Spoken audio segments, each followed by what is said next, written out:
السلام علیکم ورحمۃ اللہ وبرکاتہ۔ نعیم خان، ان کا سوال ہے کہ اگر سنت طریقے سے غسل کیا تو کیا الگ سے وضو کرنے کی ضرورت ہے یا نہیں؟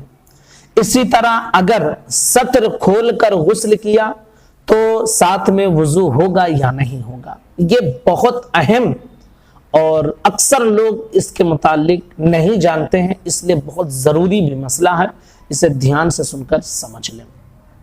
جب کوئی بندہ غسل کرتا ہے، چاہے وہ ناپاک ہونے کے بعد غسل کرے یا پھر ایسے نہانے گیا اور غسل کر رہا ہے، ٹھیک ہے، جب کوئی انسان غسل کرتا ہے یا نہا لیتا ہے تو اس کے ساتھ ساتھ اس کا وضو بھی ہو جاتا ہے۔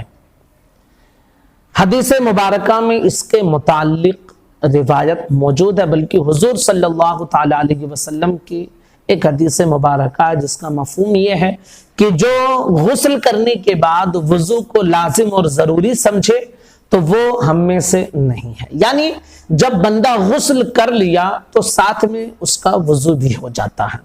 اب جو ضروری سمجھتے ہیں تو وہ غلط خیال اور غلط بات اپنے دماغ میں بٹھا لیے ہیں۔ کچھ لوگ یہ سمجھتے ہیں کہ غسل کیے ہیں وضو تھوڑی کیے ہیں تو وضو کیوں ہو جائے گا؟ بھائی غسل کے ساتھ ساتھ وضو بھی ہو جاتا ہے۔ اسی طرح اگر کوئی نہا لے تو بھی نہانے کے ساتھ ساتھ اس کا وضو بھی ہو جاتا ہے۔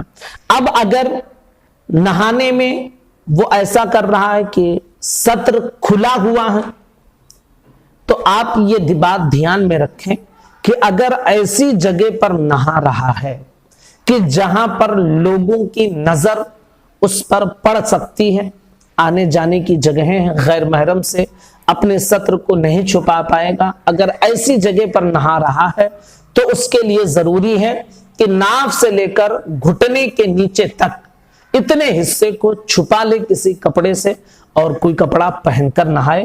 اتنے حصے کو کھلا رکھنا یہ گناہ ہے، حرام ہے، اس کو چھپانا فرض ہے۔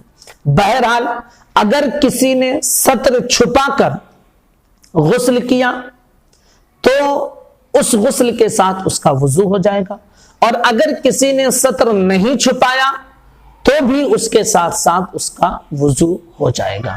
اب اگر وہ باہر نہا رہا ہے اسی جگہ پر جہاں نظر پڑ سکتی ہے تو بھائی سطر کو چھپا لے، لیکن اگر پھر بھی نہیں چھپاتا ہے تو بھی اس کا غسل ہو جائے گا اور غسل کے ساتھ ساتھ اس کا وضو بھی ہو جائے گا۔ اور اگر غسل خانے میں ایسی جگہ پر نہا رہا ہے کہ جہاں لوگوں کی نظر نہیں پڑ سکتی ہے تو چاہے وہ سطر کھول کر نہائے یا کچھ پہن کر نہائے، بہرحال اس کا وضو اور غسل دونوں ہو جائے گا۔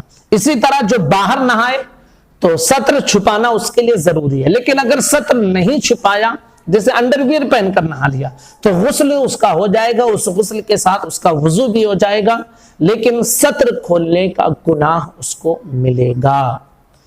تو بات آپ اس کو اس انداز میں سمجھ سکتے ہیں کہ جو انسان غسل کر لے یا نہا لے، اب چاہے اس کا سطر چھپا ہو یا نہ چھپا ہو، بہرحال اس کا غسل ہو جائے گا، اس غسل کے ساتھ ساتھ اس کا وضو ہو جائے گا۔ اگر سطر چھپا لیتا ہے تو پھر اس کو گناہ نہیں ملے گا، اور اگر سطر نہیں چھپاتا ہے اور لوگوں کی نظر پڑتی ہے تو گناہ ملے گا، اور اگر نظر نہیں پڑتی ہے تو گناہ نہیں ملے گا۔ امید کرتا ہوں کہ مسئلہ آسانی کے ساتھ آپ کا کلیئر ہو گیا ہوگا۔ گزارش ہے اپنے تمام دوستوں تک ضرور اس کلپ کو پہنچائیں۔ السلام علیکم ورحمۃ اللہ وبرکاتہ۔